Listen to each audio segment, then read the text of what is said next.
Bonjour, la première lecture d'aujourd'hui nous dit « En ce jour-là, ceux qui escortaient Paul le conduisirent jusqu'à Athènes. Puis ils s'en retournèrent, porteurs d'un message avec l'ordre, pour Silas et Timothée, de rejoindre Paul le plus tôt possible. Alors Paul, debout, au milieu de Aréopage, fit ses discours. « Athéniens, je peux observer que vous êtes, en toutes choses, des hommes particulièrement religieux. En effet, en me promenant et observant vos monuments sacrés, j'ai même trouvé un autel avec cette inscription « Au Dieu inconnu ». Or, ce que vous vénérez sans le connaître, voilà ce que moi je viens vous annoncer. Le Dieu qui a fait le monde et tout ce qui contient, lui qui est Seigneur du ciel et de la terre, n'habite pas des sanctuaires faits des mains d'hommes. Il n'est pas non plus servi par des mains humaines, comme s'il avait besoin de quoi que ce soit. Lui qui donne à tous la vie, le souffle et tout le nécessaire. Et voici que Dieu, sans tenir compte des temps où les hommes l'ont ignoré, leur enjoint maintenant de se convertir tous et partout. En effet, il a fixé le jour où il va juger la terre avec justice par un homme qui a établi pour cela, quand il l'a accrédité auprès de tous en le ressuscitant d'entre les morts.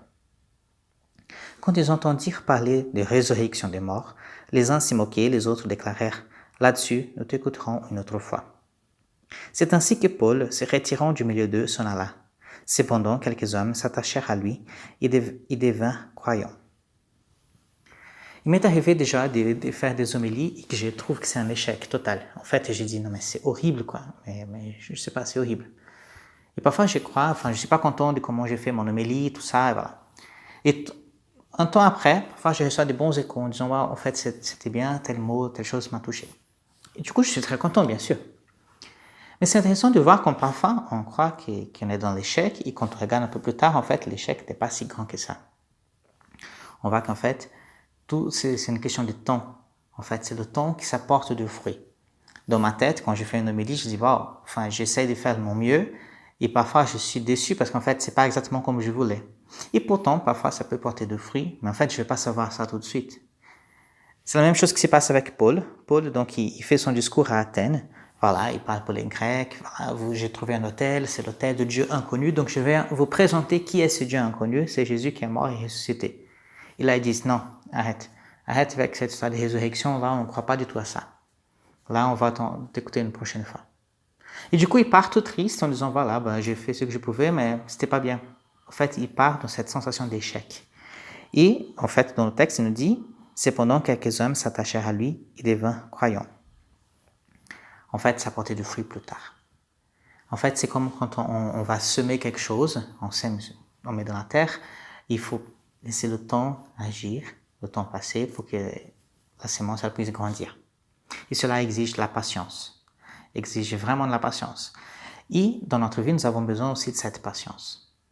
Donc, aujourd'hui, je voudrais bien vous présenter 3 caractéristiques de la patience. En fait, 3 éléments qui nous aide à grandir dans la patience. La première chose, c'est l'espérance.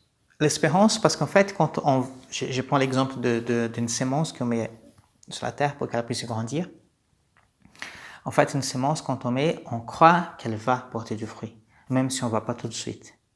Et avoir la patience, c'est quand on dit, en fait, j'ai agi et je sais bien qu'un jour, je vais avoir un fruit. Je sais bien qu'un jour, je vais bien avoir à quoi ça sert de prier et de faire le bien? En fait, un jour, je vais voir la conséquence de ces actes-là. Même si je maîtrise pas mes actions, je maîtrise mes actions, mais je maîtrise pas les conséquences, je peux espérer que ces actions vont porter de bonnes conséquences.